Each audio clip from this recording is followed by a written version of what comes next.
오늘은 선지자, 선일의 지혜자 마지막 시간입니다. 네 번째 시간으로 가장 지혜로운 것 네 가지, 이런 제목으로 말씀을 나누겠습니다. 우리 복습을 해보면 선지자 첫 번째 시간 때 한 게 우리 인생이 유한하다는 걸 깨닫고 그래서 영원한 가치를 쫓아 사는 게 지혜라고 했고요.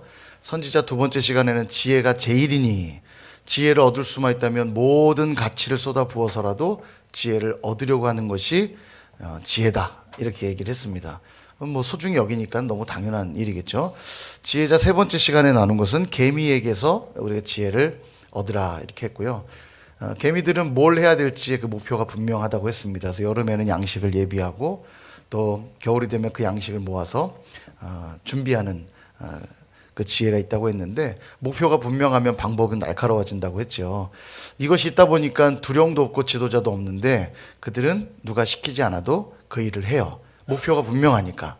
그래서 목표가 분명하지 않으면 그 자체로 이미 게으른 겁니다. 뭘 해도 목표에 합당하지 않은 일을 할 것이기에 그의 행동은 열심히 한다고 해서 부지런한 게 아니라 열심히 해도 목표를 향해 가지 않으면 그건 게으른 거라고 했죠. 그래서 목표가 분명해야 되고, 이게 분명하다면 누가 시키지 않아도 그 일을 하게 되어 있습니다. 그죠? 그게 지혜다, 이렇게 살펴보았는데요. 궁극적으로 그 양식은 우리에게 뭘 말하냐면 예수 그리스도, 하나님의 말씀, 그게 우리에겐 양식입니다. 이 양식을 얻기 위해서라면 영적으로 부지런해져야 되고요.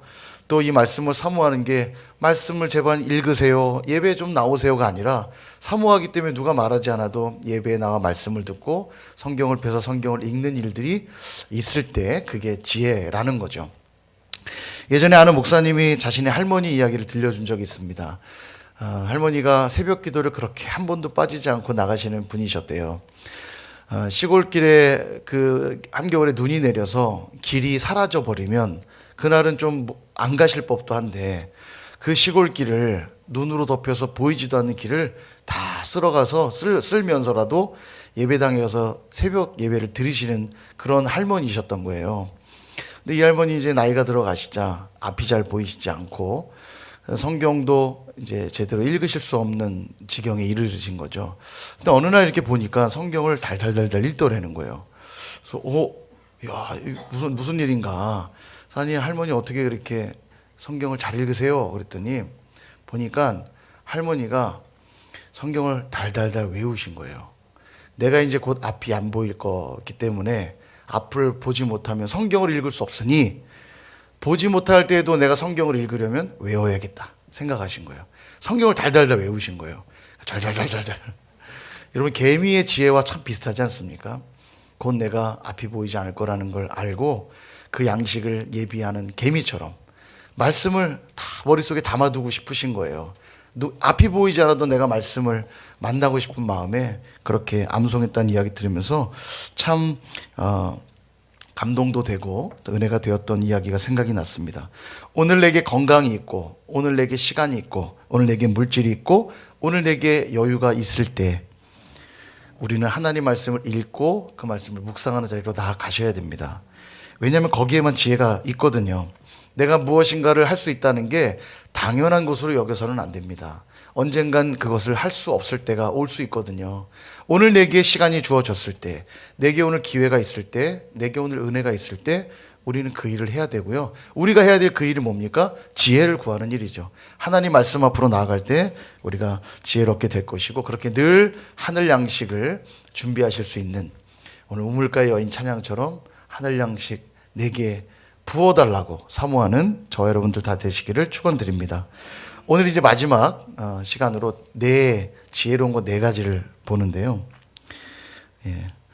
이 땅에 작고도 지혜로운 것이 넷이 있다, 이렇게 말씀하는데 개미, 사반, 메뚜기, 그 다음에 도마뱀, 이렇게 네 가지가 지혜로운 것이래요. 개미는 이미 우리가 이제 지난 시간에 봤으니까 오늘 이제 사반, 메뚜기, 도마뱀을 볼 건데, 이 네 가지가 지혜로운 이유가 어디에 있는가 봤더니 작다라는 점에 있어요. 작다. 이 땅에 있는 요 네 가지, 작다. 다시 말하면 자신들이 약하다는 것을 알기에 지혜롭다는 거예요. 지혜는 자신의 약함을 인정하는 자들에게 허락되는 은혜입니다. 그래서 앞서 우리가 이미 봤지만 우리 인생이 유한하다는 것, 내 인생에 끝이 있다는 걸 안다는 건 내 인생에 연약한 존재라는 걸 아는 거잖아요. 안개처럼 금방 사라질 것을 아는 자들이 교만할 수 없겠죠. 이 땅에 있는 시간들이 짧기 때문에 내가 영원한 시간들을 준비할 수밖에 없는 거고요. 내가 염려한들 고민한들 그 길을 한자나 더 할 수 있습니까? 그 수명을 연장할 수 있느냐는 말이에요. 산상수훈에 주님 하신 말이죠. 네가 염려한다 한들 근심한다 한들 그 길을 한자나 더 할 수 있느냐? 생명을 연장할 수 있느냐? 없다는 거예요. 우리가 유한하고 무능력한 존재라는 걸 아는 자들은 그래서 영원한 가치를 쫓을 수밖에 없고 의미 있는 삶을 추구할 수밖에 없는 것입니다. 그 목표가 우리에겐 누구냐면 하나님이신 거고요. 그 하나님을 쫓고 따르는 삶이 지혜인 것입니다. 그래서 첫 번째, 개미는 봤으니까 첫 번째 오늘 사반을 좀 살펴보려고 그래요. 사반이 뭔가 궁금하시죠? 예, 낙타는 아니고요. 궁금한 줄 알고 제가 사진을 준비했습니다. 예, 사진을 한번 보여주시고, 예, 요게 사반이에요. 보면 바위 너구리, 뭐 바위 오소리 이렇게 불리기도 합니다. 재밌는 건 이 사반이요, 오소리나 너구리처럼 생겼지만 그 분류상으로는 코끼리과 해석했대요. 그래서 좀 그렇다고 하는데 여하튼 바위 오소리, 바위 너구리 이렇게 불리는 사반이 특징이 뭐냐면 보시다시피 자신이 되게 약하다는 걸 알아서 저렇게 바위 틈에 숨어 지내요. 근데 왼쪽 사진 보시면 지금 저 바위는 일반적으로 옆에 있는 그런 바위가 아니라 굉장히 높고 끝에 있는 바위라 다른 동물들이 쉽게 이렇게 범접할 수 없는 그런 벼랑 끝 바위 같은데 숨어 지낸다는 거죠. 이 사반이요. 그게 오늘 사반이 우리에게 보여주는 지혜라는 겁니다. 자신이 약한 존재라는 걸 알아서 바위 틈에 자기의 몸을 맡기며 살아가는 존재라는 거예요. 그러니까 아무리 힘세고 거대한 동물이 있어도 사반을 잡으러 갈 수가 없는 거예요. 벼랑 끝 바위에 숨어 지내니까. 그러니까 사반은 늘 철옹성에서 살아가는 겁니다. 그 바위 틈에 숨어 지내기 때문에 철옹성에서 사는 거예요. 우리가 사용하는 이런 종이가 약하잖아요. 이렇게 하면 금방 찢어지지 않습니까? 그죠? 이렇게 하면 북 찢어지는 이 약한 종이가, 이 종이 자체로는 약하지만 이런 단단한 벽에 이렇게 딱 붙이면 종이는 결코 약하지 않죠. 찢고 싶어도 찢어지지가 않아요. 벽에 찰싹 붙여놓으면 이 종이는 벽 때문에 단단해지는 거죠. 바로 그런 원리인 거예요. 사반이. 사반 자체는 분명 보잘것없고 약한 존재인데 바위 틈 속에 들어가 사니까 그 누구보다도 안전하고 강력한 존재로 살아가는 거죠. 사반에게서 얻게 될 지혜가 무엇입니까?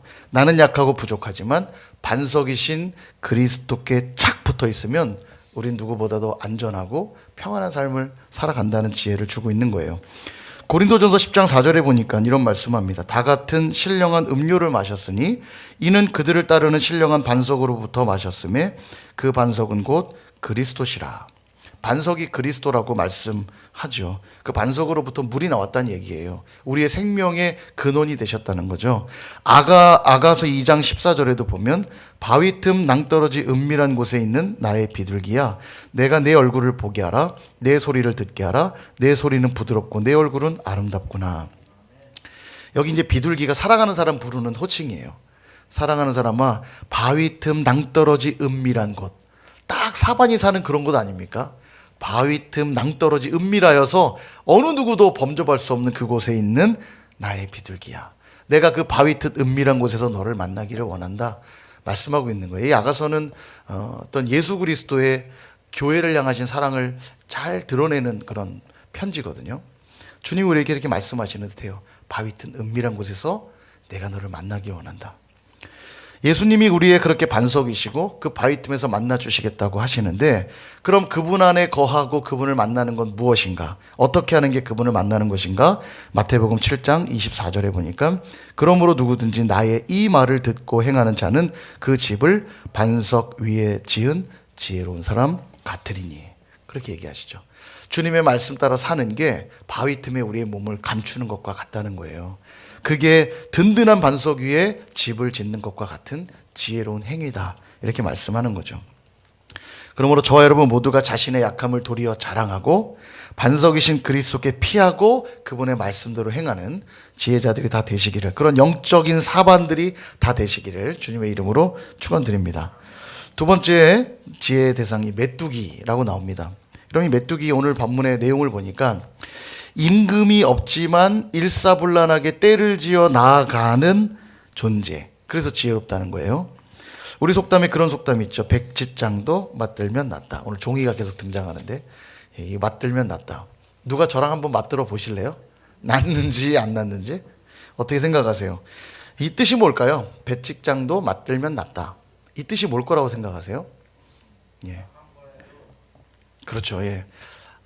그렇죠. 함께 할 때. 예. 그 함께 하는 것이 중요하다라는 교훈이에요. 근데 이것을 작은 일도 함께 하면 더 효율적이다라는 말로만 보기에는 좀 문제가 있습니다. 예, 보세요.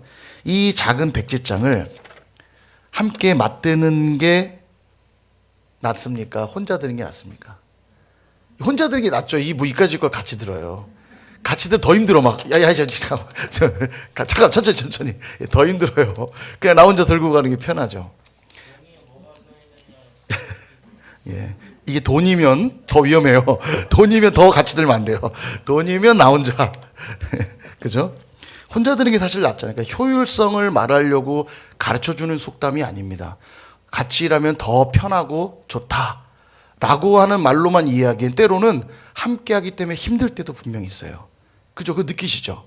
함께 하면 다 편하고 좋은가요? 그렇지 않잖아요. 같이 함으로 더 힘들 때도 분명히 있거든요. 근데 이 속담, 이 하나 된다라고 하는 개념이 함께 한다라는 것이 단순히 편하고 효율성이 높아지니까 함께 하라는 의미가 아닌 것이에요.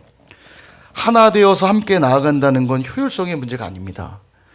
함께 하려면요, 자꾸 마음을 모으는 일들이 필요하고 자꾸 대화를 해야 돼요.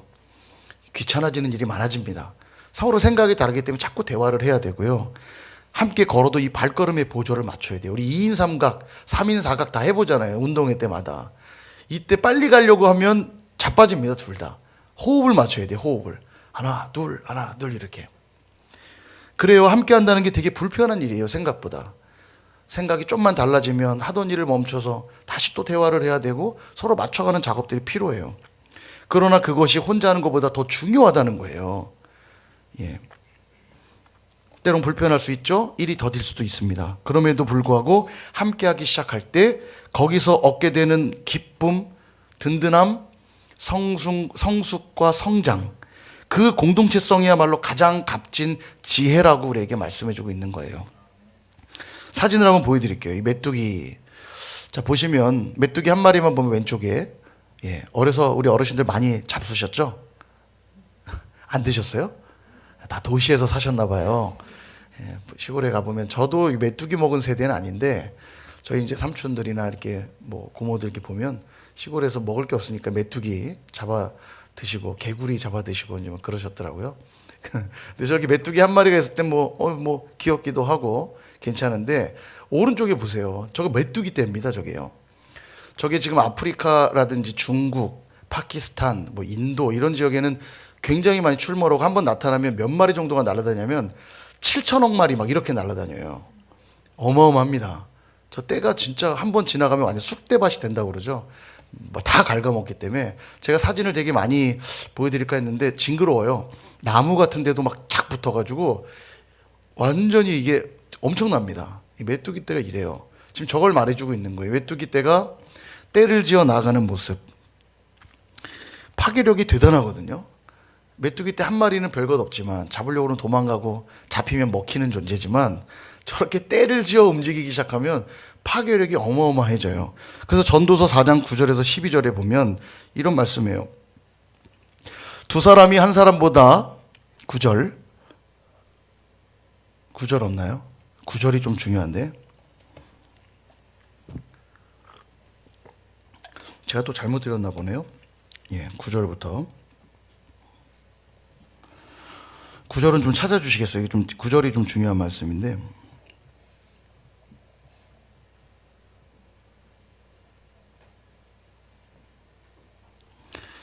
예.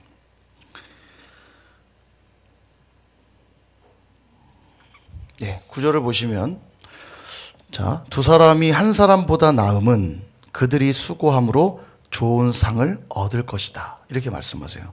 상을 얻는다. 그러니까 단순히 효율성을 넘어서 함께하는 것 자체가 상을 얻는 일이에요. 자, 그래서 10절 그들이 넘어지면 하나가 그 동물을 붙들어 일으키려니와 홀로 있어 넘어지고 붙들어 일으킬 자가 없는 자에게는 화가 있으리라. 11절 또 두 사람이 함께 누우면 따뜻하거니와 한 사람이면 어찌 따뜻하랴. 12절 같이 읽습니다. 시작. 한 사람이면 패하겠거니와 두 사람이면 맞설 수 있나니 세 겹줄은 쉽게 끊어지지 아니하느니라. 아멘. 이게 하나됨이 누리는 축복이고 은혜예요. 함께 상을 얻는다는 의미입니다.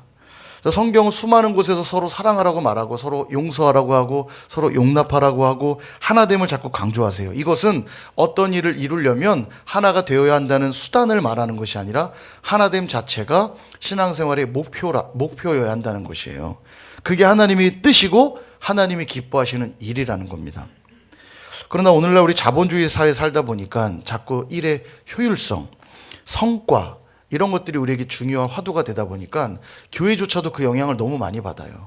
어떤 일을 할 때 이게 효율적인가, 성과를 많이 낼 수 있는 일인가, 자꾸 이렇게 어떤 가치 판단을 가져가게 된다라는 거죠.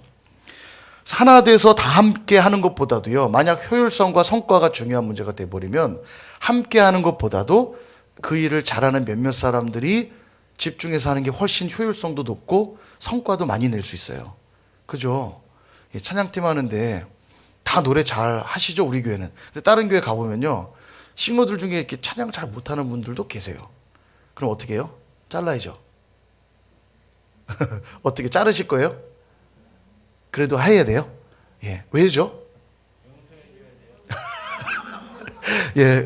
음이 떨어지는 죄를 저질렀기 때문에 용서를 예. 예. 굉장히 거시적입니다. 예. 떨어지는 죄를 범했으나 우리는 그를 용서하고. 예. 우리가 하는 공동체이기 때문에 그렇습니다. 하나님이 기뻐 받으시는 것은 우리의 음정이 얼마나 정확한가를 보시지 않고 우리가 얼마나 하나 되어서 주님을 찬양하는가를 보시니까 찬양 좀 못해도 괜찮아요. 그 마음의 중심이 하나님을 향해 있으면 우리 함께 하는 겁니다. 근데 만약 막 듣기가 너무 싫어요. 예. 물론 할 수만 있다면 은사와 재능이 있는 분이 하시는 게 맞습니다. 막 음치가 앞에서 찬양하면 은혜가 안 돼요. 예, 은사와 재능에 맞춰야 되는 건 물론 맞습니다만 그럼에도 불구하고 프로가 아니기 때문에 좀 실수할 수 있잖아요. 예, 그때에도 우리는 하나 되어 나가는 것, 그것이 하나님의 뜻이고 하나님이 기뻐 받으시는 거죠. 이때 만약 성과, 효율성 이런 것만 따지면 함께하는 것의 의미를 상실해 버리게 돼요. 제가 없는 게 더 편하거든요. 제가 없으면 더 잘할 수 있거든요. 예, 그런 문제가 되는 거죠. 생각해 보세요. 자녀가 10명이 있습니다. 여러분의 자녀가 10명 있어요. 자, 잘생긴 자식도 있고 돈 많은 자식도 있고 장애가 있는 자식, 똑똑한 자식, 그리고 평범한 자식도 있습니다. 질문, 부모는 누구에게 가장 관심이 많이 갈까요? 예, 물론 조금 약한 자녀에게 관심이 더 가겠지만 부모의 관심은 10명 모두에게 있습니다. 그죠? 예, 약한 자만 관심 갖지 않고 더 가질 수는 있지만 부모는 10명 모두에게 관심 갖는 거예요. 장애가 있다고 자녀를 버리는 경우 없고요. 못생겼다고 그 자식을 창피해야 하는 부모 없고요. 돈 없는 자식이라고 무시하는 부모 없고요. 똑똑하지 않다고 저딴 건 공부시킬 필요 없어 라고 하는 부모도 없습니다. 그죠? 10명이면 10명 모두 관심을 갖고 그 중에서도 가장 큰 관심은 그 자녀들이 서로 사랑하며 하나됨을 이루는 것이 부모에게 가장 큰 기쁨이라는 거죠. 서로가 부족할 때 형제들끼리 부족함을 채워주고 붙잡아주고 도와주고 연합하는 모습 볼 때 이게 부모에게 가장 큰 기쁨인 거예요. 왜냐하면 10명의 자식 모두에게 관심이 있거든요. 근데 재산 때문에 싸우고 이런저런 이유들로 싸워서 다시는 얼굴 보지 않을 것처럼 살아가면 이것을 기대하는 부모가 어디 있겠습니까? 그죠? 하나님도 동일하세요. 우리가 누구 하나 말하지 않아도 서로를 생각하고 배려하고 믿어주고 이해하면서 하나 될 때 그것이 하나님이 우리에게 부어주시는 지혜라는 거예요. 어떤 일을 할 때 자꾸 우리가 뭐를 감안해야 되냐면 어떻게 하면 함께 할 수 있을까? 어떻게 하면 저 사람이 우리 공동체로 또 들어오게 만들 수 있을까? 이런 걸 고민하는 것이 그게 바로 지혜라는 겁니다. 물론 그러려면 불평 감수해야 돼요. 그 사람이 함께 들어옴으로 일이 더뎌질 수도 있습니다. 또 내가 내려놔야 될 것들이 생길 수도 있어요. 그러나 그걸 해야 돼요. 그것이 지혜고 그것이 하나님의 기쁨이거든요. 서로가 하나라는 걸 확인할 때 거기서 얻게 되는 평안과 기쁨은 그 무엇과도 바꿀 수 없는 영광이고 바로 거기가 천국이고 거기에 상이 있는 거예요. 하나됨의 상이 있는 겁니다. 그러므로 앞에서 이끌어가는 자들은 더 고민해 주셔야 돼요. 어떻게 하면 모두와 함께 갈 수 있을까? 이걸 고민해 주셔야 되고, 뒤따라가는 자들은 어떻게 하면 내가 함께 참여할 수 있을까? 이걸 고민해 주셔야 돼요. 이것이 한 마음으로 어우러질 때, 그러니까 앞에서는 끌어주고 뒤에서는 밀어줄 때 그 공동체가 하나 되는 지혜가 있고 그 공동체 하나님의 큰 상이 있게 될 줄로 믿습니다. 마지막 도마뱀인데요. 사반과 메뚜기는 딱 들었을 때 어느 정도 지혜의 내용이 이해가 쉽게 갔을 거예요. 사반은 바위에 기대는 것. 메뚜기도 때를 지어 하나 되어 나가는 것. 대충 지혜의 내용이 예상이 되는데 이 도마뱀은 왜 지혜로운지 궁금하지 않으세요? 자기 몸을 자르니까. 예, 상당히 일리가. 그래서 교회를 도망가나요? 꼬리를 자르고 무슨 일 생기면 예, 그럴 수도 있을 것 같긴 한데요. 자, 여하튼 저는 이런 게 재밌어요. 성경에 이게 왜일까? 이렇게 질문이 딱 던져지는 순간 흥미진진해집니다. 너무 궁금해요. 기대되고. 늘 저 맛이 나서 죄송합니다. 근데 도마뱀이 요즘은 쉽게 볼 수 없는데 예전에 저도 시골 가면 제법 도마뱀이 있었어요. 그 도마뱀 이렇게 잡으면 꼬리 자르고 도망가고 이런 거 저도 많이 봤는데 시골에 사신 분들은 도마뱀 많이 보셨죠. 근데 요즘은 도마뱀 보기가 어렵더라고요. 그래서 우리나라에서 뭐 사실 도마뱀 보기가 어렵고 또 이미 너무 도시화가 많이 돼가지고 도마뱀 보기가 어렵습니다. 근데 이제 동남아나 열대지방에 가면 도마뱀이 무지하게 많죠. 뭐 필리핀, 인도네시아 이런 동남아시아 지역이나 이런 열대지방에 가면 도마뱀이 참 많습니다. 제가 이제 피지에서 남태평양 섬 피지에 있을 때 그랬어요. 도마뱀이 얼마나 많은지 맨날 창문에 몇 마리씩 탁 붙어 있고 천장에 붙어 있고 좀 이따 다시 보면 또 없어져 있고 들락날락 지 마음대로 어디로 들어오는지도 모르겠고 어디로 나가는지도 모르겠고 또 샤워하다 보면 막 옆에 벽에 붙어 있고 막 하여간 많아요. 너무 많고 근데 도마뱀이 친숙하지 않다 보니까 막 징그럽고 하루는 굉장히 큰 도마뱀이 천장에 붙어 있는데요. 샤워를 하는데 꽤 컸어요. 색깔도 알록달록한 게 이게 독이 있는 도마뱀 같은 느낌이 막 엄청 큰데 샤워실 문 천장에 딱 붙어 있는 거예요. 샤워는 다 했는데 못 나가겠는 거예요. 저 도마뱀이 날 덮칠 것 같아서. 그래서 큰일 났다. 나가긴 나가야겠는데 막 그 기억이 나요. 도마뱀이 참 그렇게 많습니다. 근데 이제 익숙하지 않다 보니까 좀 우리 겁을 먹기도 하죠. 사진을 준비 안 했어요. 그래서 사진을 준비할까 하다가 사진으로 봐도 징그러워요. 그래서 도마뱀은 안 되겠다. 우리 어르신들이 힘들어 하시겠다. 제가 생각이 들어서 뺐는데 도마뱀이 우리에게 익숙치가 않습니다. 근데 오늘 이 도마뱀을 읽으면서 도마뱀이 주는 지혜가 뭘까 할 때 먼저 기억해야 될 게 도마뱀이 일상적인 존재라는 걸 먼저 전제하셔야 됩니다. 이 팔레스타인 땅에는 도마뱀이 일반적인 그냥 일상적인 동물이에요. 쉽게 아까 제가 피지 얘기 드린 것처럼 창문에도 붙어 있다가 없어졌다가 나타났다가 예전에 제가 아는 인도네시아 선교사님이 그런 얘기 하시더라고요. 밥을 먹다가도 천정에서 뚝뚝 떨어진대요. 식탁으로. 지금 어우 나오시잖아요. 근데 그 선교사님 가정은 놀랬을까요? 안 놀랬을까요? 안 놀래요. 그냥 일상이니까. 도마뱀이네? 이렇게. 그 밥을 그냥 드시는 거죠. 그냥 일상이니까. 모르겠어요. 그 찌개 같은 데로 폭 들어가면 그건 느낌이 어떨지. 도마뱀 탕도 아니고 그거는 어떨지 모르겠지만 여하튼 그들에겐 그냥 일상이라 도마뱀이 이렇게 그냥 옆에 다녀도 그냥 도마뱀 지나가는구나. 이 정도로 일상이라는 거예요. 예전에도 제가 필리핀 갔을 때 밤이 되면 이상한 소리가 들려요. 막 희한한 이상한 소리 들리거든요. 그게 도마뱀 울음소리래요. 그러니까 도마뱀이 그렇게 많아요. 밤이 되면 막 희한한 소리가 들려요. 우린 이상하지만 그 사람들은 그냥 일상이니까 하나도 안 이상한 거죠. 그러려니 그냥 사는 거예요. 이 배경 속에서 읽어야 돼요. 도마뱀은 이처럼 손에 잡힐만 하고 평범하고 보잘것 없는 것 같지만 이 도마뱀은 어디든지 갈 수 있다는 거예요. 이게 오늘 도마뱀이 주는 지혜의 포인트입니다. 어디든지 갈 수 있다. 그래서 어디까지 간다고 말하죠? 왕궁에까지 간대요. 도마뱀은. 왕궁에 있는 도마뱀이니라. 여러분 왕궁에 아무나 갈 수 있나요? 왕궁 사람은 아무나 못 가요. 그죠? 정말 갈 수 있는 사람들만 구별된 자들만 갈 수 있습니다. 근데 이 도마뱀은 왕궁에 가도 누가 죽이거나 잡거나 하지 않기 때문에 그냥 지 마음대로 왕궁에 들락날락 할 수 있다는 거예요. 이게 지혜라는 겁니다. 거룩하고 전능하신 하나님 앞에 누가 나아갈 수 있겠습니까? 누구도 나아갈 수 없죠.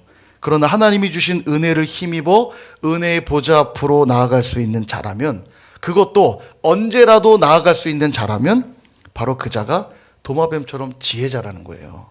하나님이 계신 그 왕의 궁전으로 언제든지 마음껏 들락날락 할 수 있는 자라면 그가 지혜자라는 겁니다. 오늘도 예수 그리스도의 보혈을 믿고 의지하여서 하나님의 궁전에 프리패스 할 수 있는 자가 있다면 저와 여러분이 그런 자들 아닙니까? 언제든지 하나님께 나아갈 수 있고 하나님의 보좌 앞으로 나아갈 수 있는 우리가, 그게 바로 지혜라는 것이에요. 이 사실 알고 늘 수시로, 늘 언제나 주님의 임재 가운데로 나아갈 수 있는 그가 지혜자라는 거예요. 기쁠 때도 슬플 때도 어려울 때도 감사할 때도 그 왕의 궁전으로 나아가서 주님과 교제하고 주님의 임재 가운데 거한다면 이보다 더 지혜로운 일이 없다라는 걸 말씀을 우리에게 가르쳐주고 계시는 겁니다. 말씀을 정리하려고 합니다. 사랑하는 여러분, 사반처럼 늘 반석 위에 피하는 지혜를 얻으십시오. 메뚜기처럼 하나됨의 지혜를 추구하십시오. 도마뱀처럼 늘 왕의 궁전으로 나아가는 지혜를 사모하시기를 바랍니다. 그럴 때 우리는 작고 약하나 크고 능하신 주님의 은혜를 입게 될 줄로 믿습니다. 우리는 3월 한 달간 지혜로운 마음을 얻으라라는 목표로 우리가 이제 왔고요. 4주간 하나님 말씀을 나눴습니다. 지혜는 정말 너무너무 귀해서 지혜를 얻는 것은 모든 것을 얻는 것과 같다고 성경은 말씀하세요. 그러므로 여러분 지혜를 사모하시길 바랍니다. 그럴 때 그 지혜는 우리를 다시 복음 앞으로 인도해 주실 줄로 믿습니다. 내 생각, 내 경험을 넘어서 하나님의 말씀을 의지할 때 우리는 영원한 생명과 평안과 안식을 누리게 될 줄로 믿습니다. 그렇게 선일의 지혜자들로 살아가시는 저와 여러분 다 되시기를 주님의 이름으로 축원드립니다.